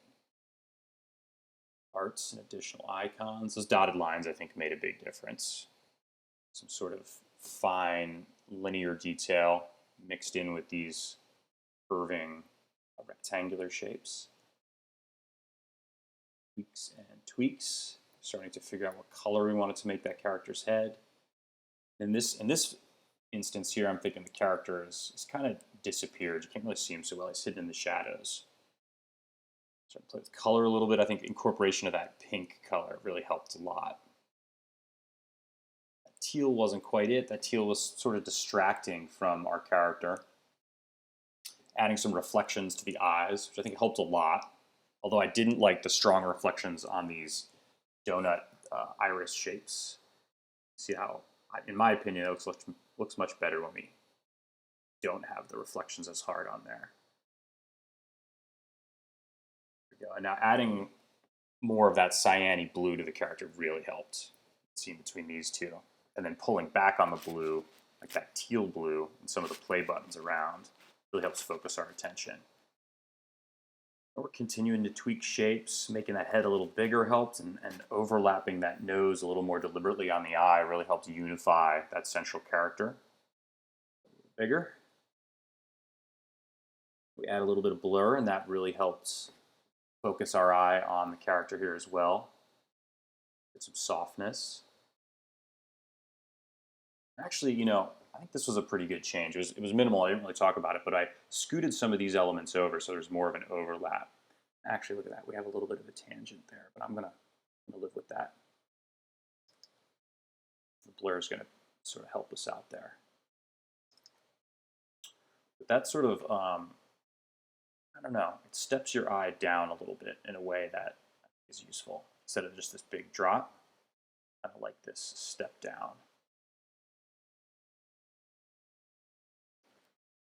Also, one of the things I liked about that is we've got 1, 2, 3 of these play button shapes in a row. Even though this one is kind of dark and in the back, you can't see it super well, but now we're kind of hiding that behind one of these foreground elements, and that's much better. I liked adding these 3 dots. These are supposed to be like these 3 dots where you close things. And getting them closer and having that shadow here is nice. Got some stronger blur back there now. Oof, I wonder if I went overkill on that. It's all right. I like it. All right, cool. So let's save this out and do a little bit of color correction in Photoshop, and we'll be basically there. Too much content.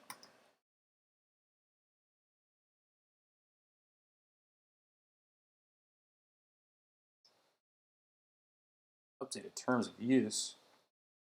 Not agree. Hell.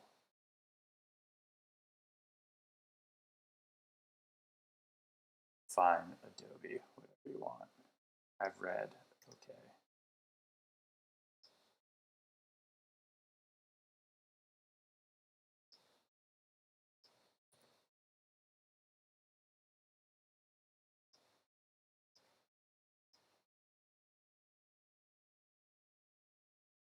See, now we do have it on a transparent background, which is good.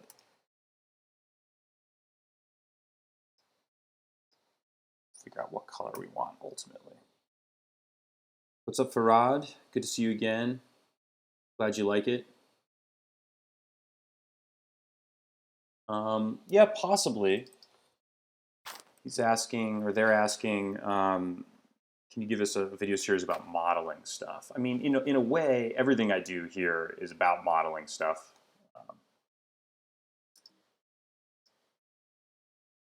You know, this blur might be a bit much.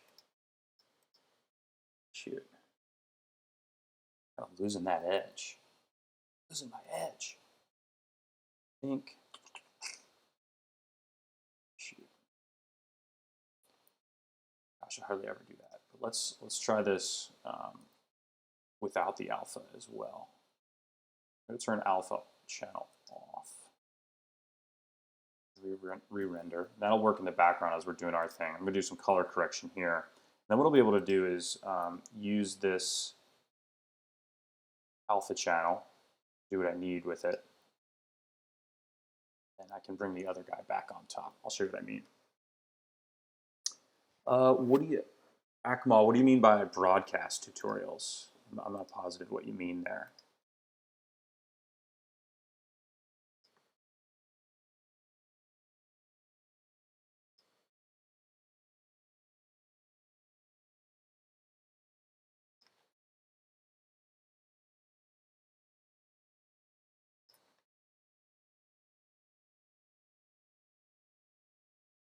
I have to be careful with the hue and saturation here, because if I just crank it all up, we're going to lose that definition we have in the character, that blue color. Tutorials for TV show opens. Probably not, to be honest. That is not my strong suit. It's not really something I have a lot of experience with, and it's not something I'm necessarily like dying to take my career in that direction. It's a very cool thing, and it's an art form unto itself.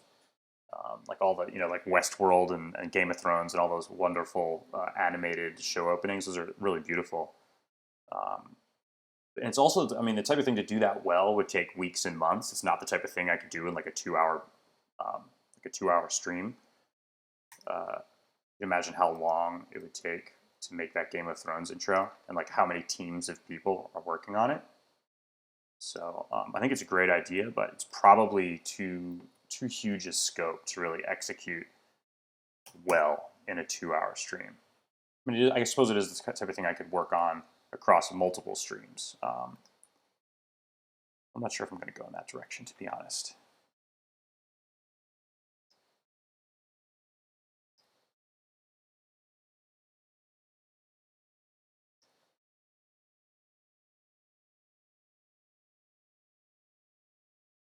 Try to do a little bit of a bloom effect. So what I'm going to do is select color range, just this white really.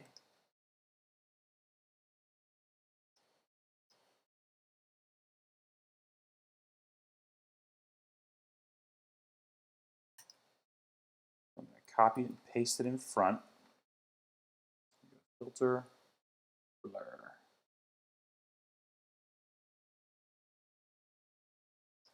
Gives us that sort of bloom effect. That was too much.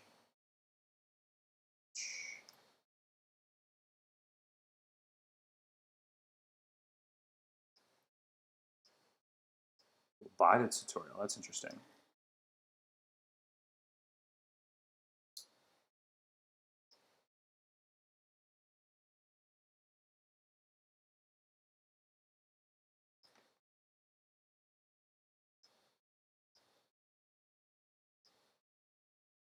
Better. I had blurred it too much. So.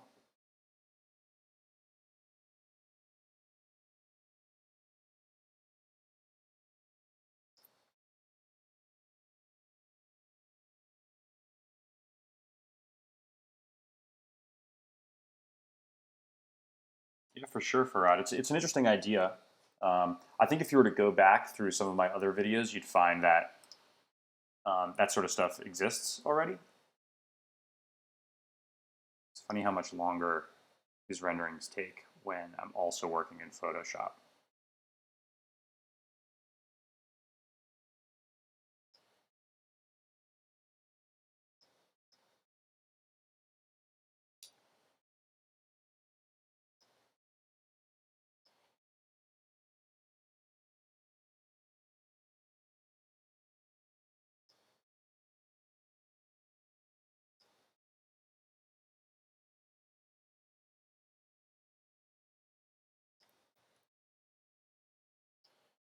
And as much as I love helping everyone, and I really do, part of the reason I make this show is to share my thought process and help people out. Really, one of the main reasons I do this show is as an excuse to create more of the type of work that I like creating. So save this. So like, I don't know if I would have the energy or the wherewithal, so to speak, to. There we go. That was better.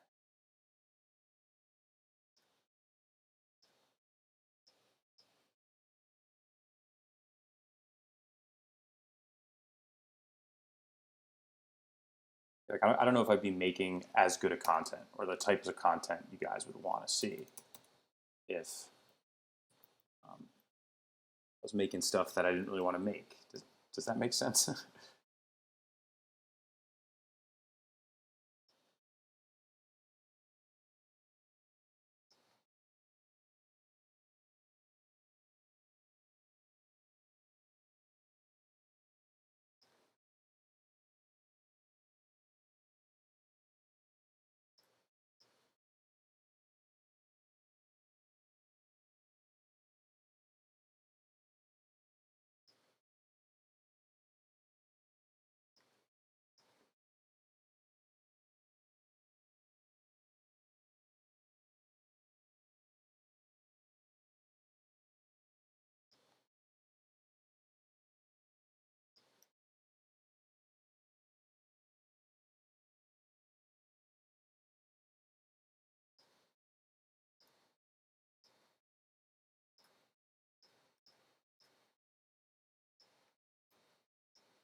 I lost my edge, Ollie.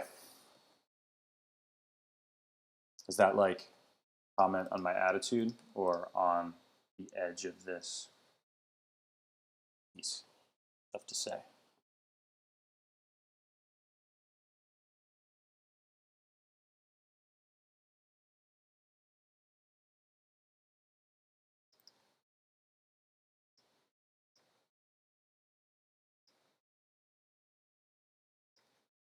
It's a little bit more interesting to put it on a dark blue background as opposed to black background. Almost done color correcting and tweaking these colors. Getting there, getting there.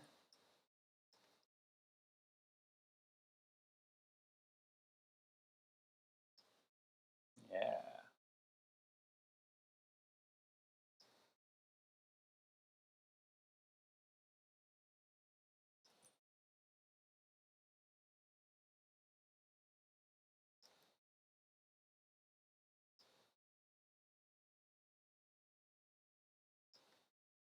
Right. I think, guys, I'm ready to call that a finished piece. It was really fun to make. Actually, you know what? One idea. I was about to start on the outro. Got one idea. Let's see what this does. So I'm going to duplicate this. I'm going to rasterize it. This background layer. A filter, noise. I'm going to add some noise. Just a bit. And I'm going to turn down the opacity just to give the background a little texture. That doesn't make that big of a difference, but I kind of dig it. I'm going to go with it. Cool. All right. So there is the finished piece. Let's compare it to the sketch. It's actually quite true to the sketch that I created.